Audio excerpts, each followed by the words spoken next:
Welcome to Not Milk Never Milk. Subscribe if you're lactose intolerant. In this video, I will explain how to set up time on your smartwatch. Most smartwatches automatically sync their time with your smartphone.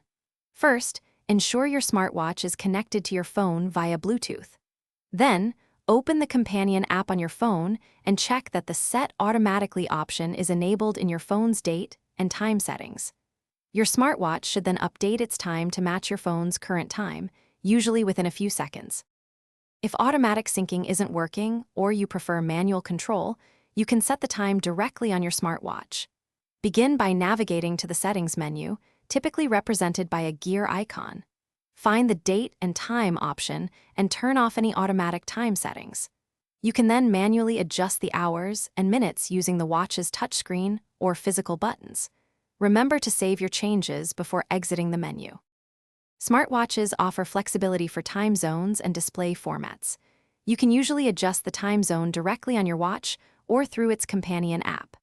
For travelers, enabling automatic time zone is very helpful, as it uses your phone's location or network to update.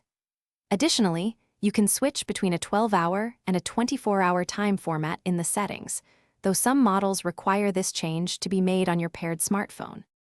If your smartwatch time is still incorrect, don't worry, here are some troubleshooting tips. First, try restarting both your smartwatch and your smartphone. Next, confirm that your Bluetooth connection is strong and stable. Always check for and install any available software updates for your watch, as these often resolve timing glitches. If all else fails, unpairing and then repairing your smartwatch can often fix persistent issues.